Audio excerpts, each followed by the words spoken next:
Hey guys, welcome to today's Friday Waffle. Weather's bloody awful. Yep, awful waffle. Yeah, it's cold. It's really cold. It's been very wet and it's very windy. It's probably pretty much what we should expect for winter time. So yeah, what have I been up to? As is par for the course, guys, an update on the job situation. There's no real update on the job situation. Had an interview on Monday. It went alright. It's really one of these ones that I kind of don't know how it went. It's the first proper interview I've had for many years. I'm talking about more than 10 years. I was a bit nervous and I probably didn't do myself justice, if that's... yeah, I probably didn't do myself justice.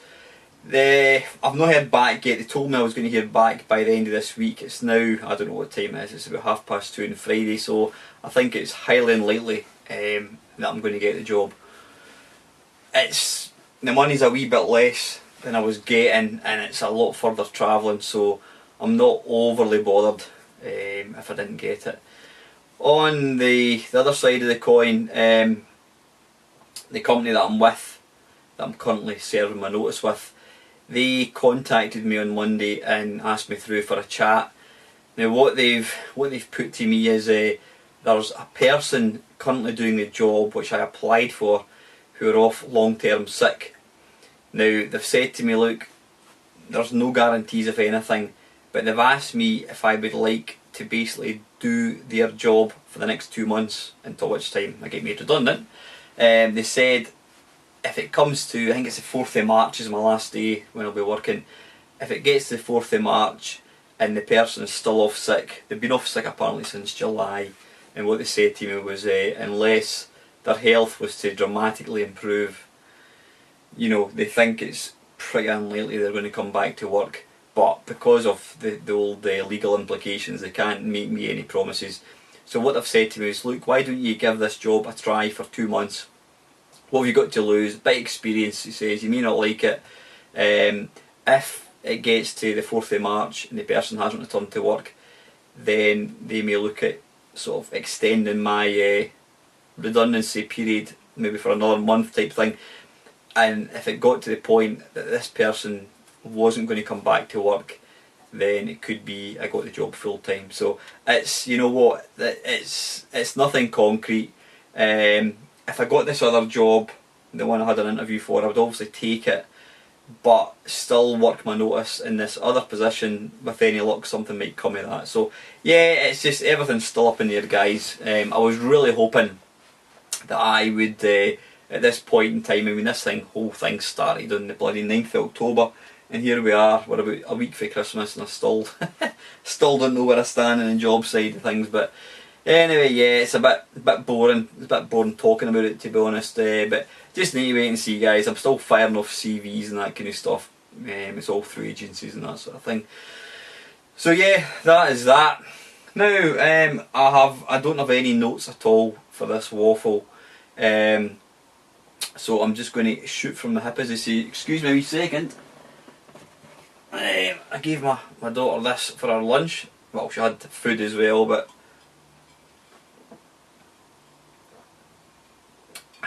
she didn't drink it, so I may as well drink it. Yeah, okay. This week, what have I been doing in the gaming side of things?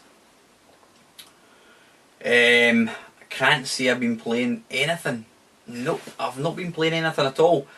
Haven't had the PlayStation 4 switched on for about a week, so I've not been playing any more Grand Theft Auto 5.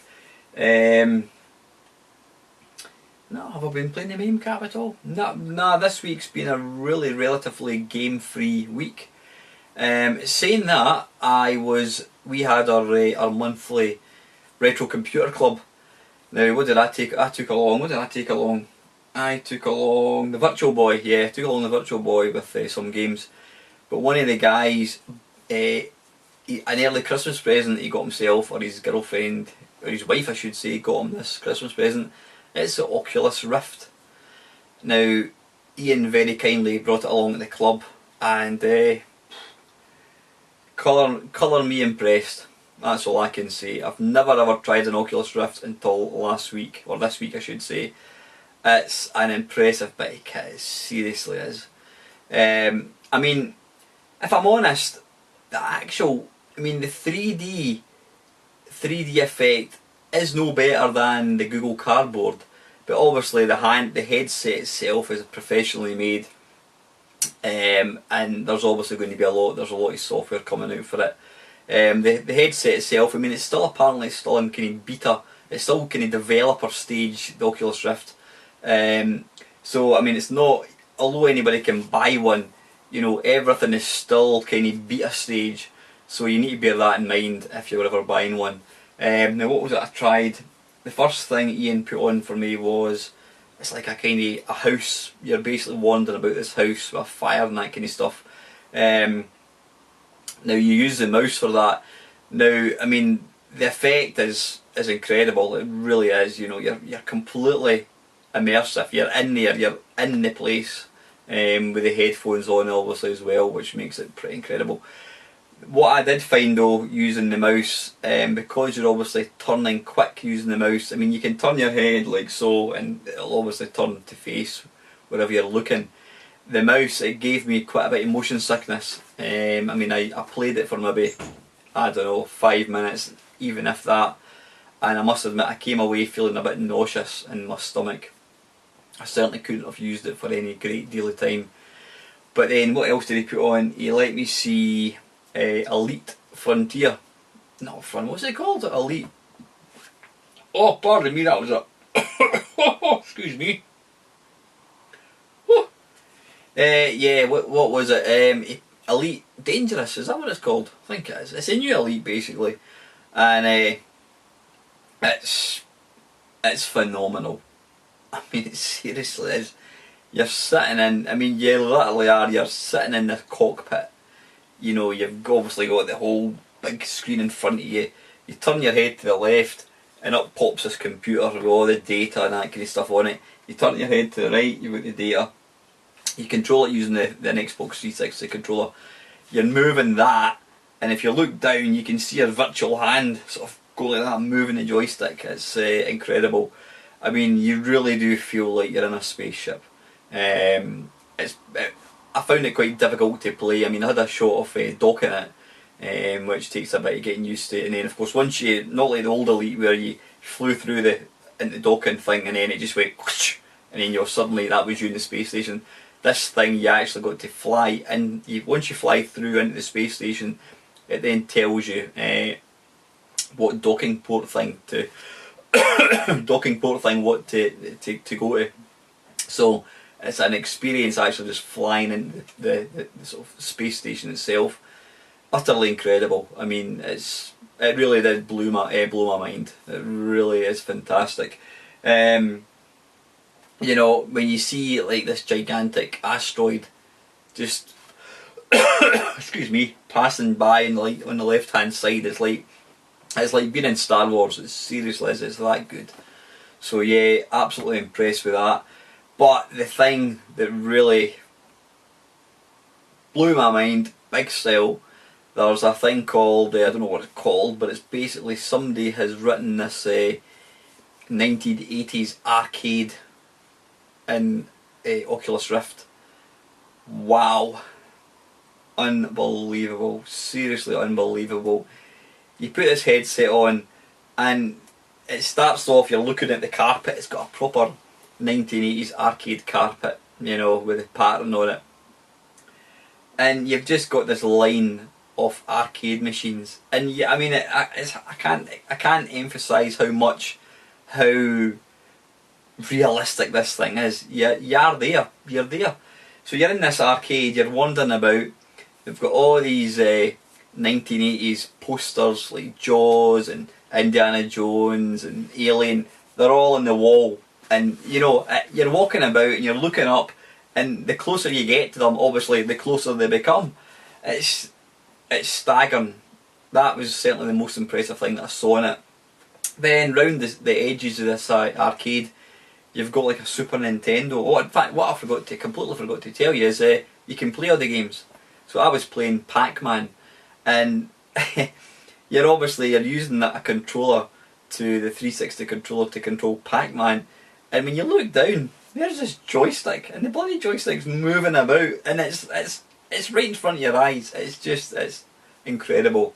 So yeah, this SNES, you can walk up to the SNES, you can pick things up, you can pick up cans of juice, you can pick up games, you can pick up tapes to put into like a ghetto blaster type thing. But yeah, this SNES, you just see it sitting there, and I kid you not, I went like that, I kind of leaned forwards, and it just got closer, and I wanted to touch it, I wanted to put my hand out and touch it. It is so real, unbelievable. So yeah, that is absolutely phenomenal. The downside of Oculus Rift is, I think it's 300 quid for the actual unit, which isn't bad, but you need a pretty hefty PC to run it, because what some of the games or applications, the output to both the screen, to the sort of monitor, and to the Oculus Rift, because essentially the Oculus Rift is just a computer monitor. So yeah, some of the games applications output to both. It's good if you're watching somebody using it, because obviously you can see what they can see, albeit you're seeing two images as opposed to a sort of one 3D image. It's the most bizarre looking thing, because one of the guys took a picture of me using this thing. I was playing Elite, and Elite doesn't output to the monitor, so all you could see, any bystander looking at me, all they would see was this numpty with this big thing on my head, staring at what looks like a blank screen. Unbeknown to anybody, I was actually in an 80s arcade playing Pac-Man. But yeah, so yeah, you need a hefty computer, something I don't have. I do know that, is it Samsung apparently are developing something similar, and also Sony are apparently looking at bringing out something for the PS4. Now, given I've got a PS4, it would make a lot of sense if I was going to hang on and get something like that. So yeah, it's the future, kids, honestly. If you've never seen Oculus Rift, and I'd never seen it, I'd never paid much attention to it at all, it is absolutely mind-blowing. If you get an opportunity to try one, go and try it. It's phenomenal. I mean, I wouldn't, unless you're happy enough to be using beta software, I wouldn't recommend anybody rushes it and buys one at the moment, because obviously it's still in sort of beta format. Ian seemed to think that, I think it'll be either not later on this year, Chris, we're almost at the end of this year. It's going to be next year by the time an official sort of retail release of Oculus Rift is put out to market. But yeah, watch this space, guys. Things are going to change. I mean, I'm an old fart, I love my old games, but I could honestly imagine, I mean, the Oculus Rift it's so realistic. I could imagine that there will be people who will become completely obsessed with it. The same way as people are obsessed with playing Call of Duty and that kind of stuff. I can imagine that people could end up living inside this virtual reality place. It's so good, it's so realistic, it's unbelievable. Right, I'm going to pause it, guys, back in a wee second. Okay, right, the other thing that I'm going to have a moan about, actually, as I've kind of touched on before, guys, I'm looking to maybe start downsizing my collection a wee bit. I mean, I've got tons of games up in the loft, I've got loads of stuff up in the loft which I simply don't use. You know, I've got that much stuff down here, sort of thing, so I'm going to start selling stuff. Now, one of the things which I absolutely love to bits, but it's not getting use, and I figure I'd be better off getting some money for it, it's the Pandora console. This little bad boy, yep, this little emulation station, utterly fantastic piece of kit, you know, for mobile emulation. You can't beat it. Anyway, so what I thought I would do is, well, I'll take it to everybody's favourite selling emporium, which is eBay. So this morning I put it on eBay. I put it in, you know, open Pandora console. What did I put in the description? I took a photograph of it. I said this is a fully fledged Linux PC, which it is. That's exactly what it is. It's basically a Linux PC, and I put down includes, you know, extra battery, charger, protective case thing. That's fine, put the price in. Then up pops this big warning. We believe that you are trying to sell a device which allows import or backup games to be run. If this is correct, then please cancel auction. If you decide to go ahead with it, the auction will be cancelled on your behalf and you may have your account suspended. Now wait a minute, I'm not selling pirate games. I didn't mention the fact that there's pirate games in it. I'm not. All I'm selling here is a mini computer, and that's exactly what it is. Now, if they are going to stop people selling something like that, then why are they allowing computers? Why are they allowing smartphones? Why are they allowing laptops? They all do exactly the same thing. They allow you, if you've got the knowledge, you can go in and you can run, let's be honest, pirate games. Now the second thing, all the games that the Pandora runs are no longer commercially available. Seriously, they're no longer commercially available. We're talking about games that are 20, 25, 30 years old. Now yeah, you could argue the toss and say, well, you know, I don't know, Legend of Zelda, that belongs to Nintendo, they may want to bring it out in the Wii U store, whatever it is. Yeah, I understand that. But you know what, to just prohibit people, I mean, you know the laughable thing was, guys, let's say it's getting bloody dark. The laughable thing is, I bought it on eBay. I bought it on eBay, what, 2 years ago? And now I can't sell it because it's banned. You would think, I mean, they're going to, if I try and sell it, they're going to potentially cancel my account. You would think I was selling guns or explosives or drugs or weapons, not a fucking Linux handheld. I mean, seriously, I've got to say, that kind of attitude by eBay just absolutely stinks. I mean, on the other hand, you can go on to eBay and you can buy a DVD full of games. Yep, there's people out there who will, now I'm not knocking the people themselves, because an awful lot of people wouldn't know where to start to get like MAME ROMs and that kind of stuff. So there's people out there, what they advertise it as a service. They're not charging for the ROMs. They'll maybe sell a DVD pre-recorded with all these games and that in it. And that's fair enough. When I first saw that, I kind of, it got my back up, because I mean, I'm a huge emulation fiend. I've got tons and tons of games, and I would never ever charge for anything. But I can understand, they're providing a service. There's plenty of people who would quite happily pay £10, whatever it is, for a DVD with all these ROMs in it. Now they allow that for sale, yet they won't allow me to sell a Linux computer. I think that's just absolutely crazy. So what I've had to do, guys, is put it on Gumtree. If anybody is interested, I'm looking for about £180 for it. I paid £200 for it about 2 years ago. You can't seem to buy them anymore. Apparently the company themselves have since gone bust. They've gone into liquidation. So yeah, you can't buy these things, but you know, it is a fantastic little emulation station. It's got battery life of 10 hours, I've got a spare battery and that kind of stuff. So if anybody happens to, if is interested, let me know, guys. It is for sale. So yeah, I just found that extraordinary that eBay will not let me sell this. It's a Linux computer. Yeah, it can also run emulators.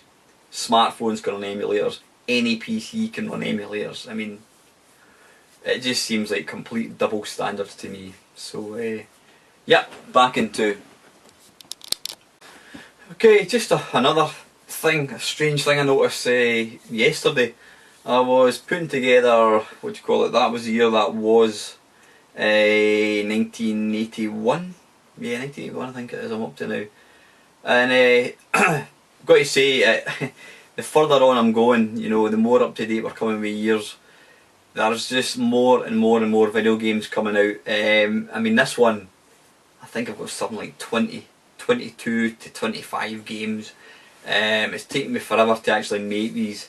So what I'm going to do is when I get, probably from 1982 onwards, I'm really going to have to feature maybe 10 games, because there's just too many there. As I was going through the list yesterday, I'm like, oh, need to put that one in, oh, need to put that one in. I basically featured every game that I can remember, plus a couple which I can't remember. But yeah, what I found interesting was one of the games, Xavius, by is it Namco? Yeah, Namco.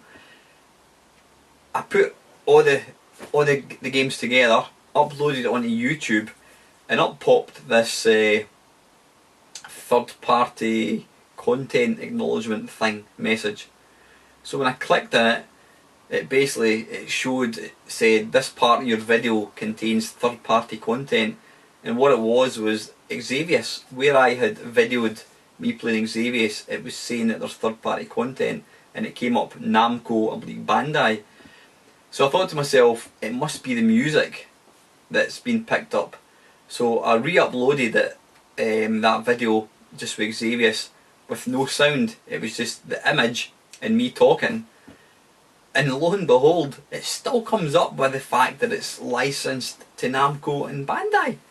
So does that mean that there's something in YouTube that is actually able to determine an image that's getting uploaded, just an image, not a sound? I mean, I understand you've got all these, what do you call it, Sound Forge. You've got these little apps for your phone that will determine music. You can let it listen to a tune and it'll tell you what the music track is.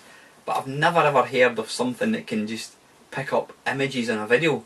So yeah, this was able to determine that this was Xavius that I was showing you. So what I've had to do, and the funny thing is when I go to try and, even though I accept that there's you get this option to accept third party content, so I click on it, yep, I accept that belongs to Bandai and Namco, it won't allow me to use any video that contains that image and make it public. So I'm going to have to exclude Xavius. It's strange. It's just, I think it's mental, the fact that YouTube's able to determine it just using a video of me doing something. I mean, I used the screen capture software, so I don't know what kind of witchcraft it uses to pick up images getting recorded. So that's mental. So yeah, now what else is I going to talk about? I think really that is it from a sort of waffle point of view, guys. As I said, I've not been playing many games at all this week. In fact, I've been playing nothing. So I've not got an awful lot to talk about. Coming up, guys, I'm conscious of the whole, YouTube taking up a lot of space, taking up a lot of my time, and the job thing's obviously got to take, it's got to take priority over that. But one thing I don't want to do, guys, I mean, as you're aware, I've got my That Was the Year That Was, I've got my Arcade Perfect, I've got my Friday Waffle, and I've got a couple of sort of 10-minute mashups in between. Now, the videos, the Arcade Perfect My Arse, still seems to be very popular, and that's thanks to you guys. I always appreciate that. But I'm conscious that it can become repetitive. If you're knocking out the same videos day in, day out, every week it's the same thing. Now I know some people probably really do enjoy these things and look forward to them, but I don't want to become like a broken record, just constantly outputting the same stuff over and over again. It becomes stale. It's like anything. If you're watching something and it's the same thing over and over again, it starts to lose its appeal. So what I'm going to do, guys, I'm not abandoning these videos for the next couple of weeks. I'll probably still be doing my That Was the Year That Was, but I think I'm going to knock the Arcade Perfects on the head, maybe for at least maybe 4 weeks. Just give myself a bit of a break, give you guys a bit of a break from it as well. I know at the end of the day you don't have to watch them, but I don't want people getting bored with the content I'm putting out. So yeah, I'm going to knock the Arcade Perfects on the head for a couple of weeks. So I may try and do one for next week, and then that'll be the last one for maybe a couple of months. I'm just going to play it by ear. I want to also try and come up with something new. I'm always trying to think of new ideas to try and keep the content fresh. I've had a bit of an up and down subscriber level, shall we say. I got up to, I think in last week's Waffle, I was up to 241 subscribers. And then in the last 3-4 days, it's actually fallen. It fell to, was it 239? Then it went down as low as 236. So I lost like 5 subscribers in the space of 2 or 3 days. I'm like, what? I can only guess that's people, they're either bored shitless of my content, which I can completely understand, or else it's accounts. I think every now and again YouTube do a sort of purge on inactive accounts, and if some of your subscribers are have inactive accounts, and obviously when that closes, then you're going to lose that subscriber. So yeah, I was quite optimistic about the numbers were going up, and then it just went woof, dropped by 5. Saying that, I seem to have picked up another couple of subs in the last couple of days, so I'm up to 239, I think it is. So yeah, that's all good. But anyway guys, listen, what date's today? I'll just need to play it by ear as far as a Friday Waffle next week. I don't even know what date Christmas is it Thursday or something?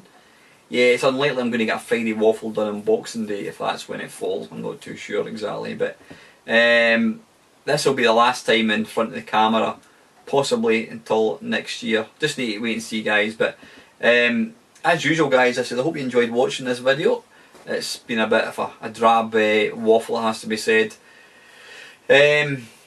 Yeah, hope you enjoyed watching it. If you like it, please like it. Please subscribe if you want to see more videos. And all that really leaves now, guys, is to wish each and every one of you the very best for next year. I hope you all have a great, if you don't celebrate Christmas, fantastic, you know, not got a problem with that, but I hope you all have an excellent Christmas, a very safe Christmas, and I wish you all the very, very best for next year. And that is it, guys. Okay, hope you enjoyed watching it, guys, and as usual, thank you for watching.